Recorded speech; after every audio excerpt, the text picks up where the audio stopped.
Fuck me, ain't no name on it. Nigga, get the ball play and get the action. Go, why you got it? He asked Chris Paul if he changed up the defensive assignment yesterday. And Chris said, no, I didn't change up the assignment. I just suggested, hey, we might want to have somebody else guarding Clay right now because Kawhi is not warm yet. Paul was sent home by the Clippers because his leadership style clashed with the team.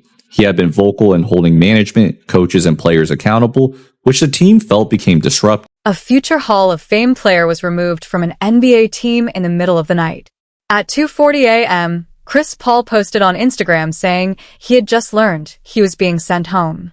Almost instantly, the media turned him into the bad guy. He was labeled difficult, disruptive, and a problem in the locker room.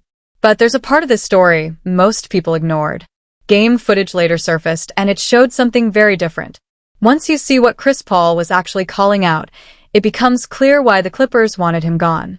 He wasn't causing problems, he was exposing them. And that made people uncomfortable. Here's what really happened. The official explanation was simple. The Clippers got off to a rough start, and Chris Paul did what he's always done. He demanded accountability. He questioned coaching choices, challenged the front office, and spoke up about poor effort on the floor. According to the team, that crossed a line. Team executive Lawrence Frank even flew to Atlanta to tell Paul in person that they were parting ways, while publicly insisting Paul wasn't to blame for the team's struggles. On the surface, it looked like a normal clash between a veteran and management. That happens all the time in the NBA. But there was a major hole in that explanation. When you watch the actual game film, especially one key stretch, the truth starts to show. The Clippers didn't move on from Chris Paul because he was disruptive. They moved on because he was calling out something the organization didn't want exposed, and it involved their highest-paid star. Let's look at the play that changed everything. Against the Cleveland Cavaliers, the Clippers were down 13 in the fourth quarter. Donovan Mitchell was dominating, and the team desperately needed energy.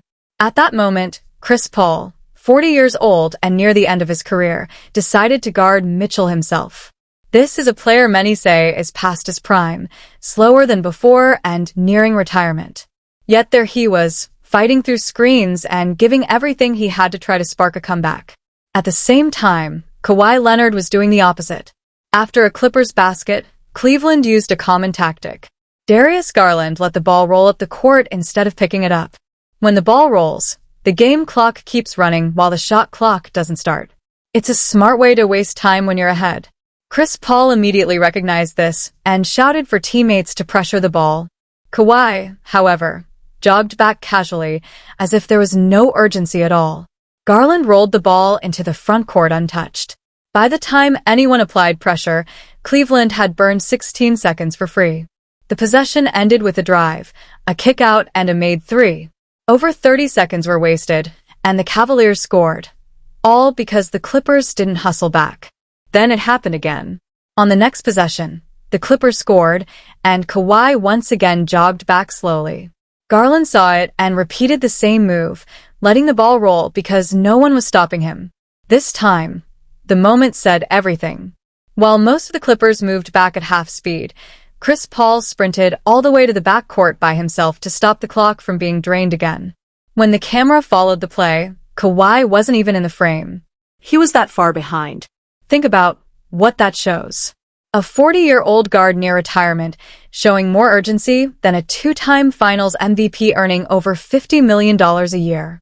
After a stoppage, Paul went straight to Kawhi and told him clearly that he needed to get up on defense because Cleveland was wasting too much time. On the very next possession, Kawhi finally applied pressure. That raises a simple question. If Chris Paul hadn't said anything, would Kawhi have kept jogging the rest of the game? And would anyone else on the roster have spoken up? Based on everything we've seen, probably not. That's the real issue with the Clippers. Now, let's talk about Kawhi Leonard's defensive reputation. He has 2 Defensive Player of the Year awards from his San Antonio days, when he truly could shut down anyone. But reputations in the NBA last much longer than performance. Once you're labeled elite, people assume you stay elite forever. The reality tells a different story. Kawhi hasn't made an all-defensive team since 2021. Last season, his defensive rating was the worst of his career. Watching full games, not just box scores, shows his effort on defense has been declining for years. He's still an elite scorer, no question. But the idea that he's still a dominant two-way force doesn't hold up anymore. When Chris Paul pointed this out, when he held the team's supposed leader accountable, the organization turned on him. It was easier to silence the messenger than deal with the message. Things escalated during a loss to the Dallas Mavericks. Kawhi had just checked back in after resting and was clearly struggling to stay in front of Klay Thompson. During a fourth-quarter timeout, Paul asked Kawhi a simple question. Was he feeling fresh enough to guard Klay right now? Kawhi admitted he was having trouble. Paul then suggested that someone else take the assignment temporarily until Kawhi got comfortable again. It was a smart, veteran move meant to help the team win. The Clippers made the switch. The next day, everything blew up. On the team plane, assistant coach Jeff Van Gundy confronted Paul and asked if he had changed the defensive assignment. Paul explained he didn't officially change anything, he just suggested an adjustment. Van Gundy's response was blunt. He told Paul that whatever freedom he had elsewhere didn't apply in Los Angeles. A 12-time All-Star with over 2 decades in the league was being told he didn't have permission to make common-sense suggestions in a losing game. Shortly after, Paul posted a cryptic message online, a screenshot of the dictionary definition of leeway. Now we know exactly what he meant. What happened next made things even clearer. After Paul was sent home, both Kawhi Leonard and James Harden told the media they were shocked. Reports later revealed that wasn't true. Multiple sources said both stars were tired of Paul constantly holding people accountable. They knew the move was coming and felt relieved when he was gone. Instead of backing a teammate who was pointing out real effort problems, the team's highest-paid players let him take the fall. Kawhi initially respected Paul's feedback, but over time started seeing it as nagging instead of leadership. Harden, who knew Paul from their Houston days, reportedly never fully supported bringing him in and felt his concerns were proven right. What this really shows is a locker room where comfort matters more than accountability. The organization supported that mindset completely. By the time Paul was sent home, the Clippers were 6-18, had lost 8 of their last 10 games, ranked near the bottom of the league defensively, and weren't much better offensively. By every measure, the team was failing. And the one person willing to demand more was the one who got removed. No one else wanted to challenge Kawhi. Players are worried about contracts, reputations, and staying in the league. Chris Paul didn't have that concern. His career is almost over, and he had nothing to lose. That freedom allowed him to say what others wouldn't.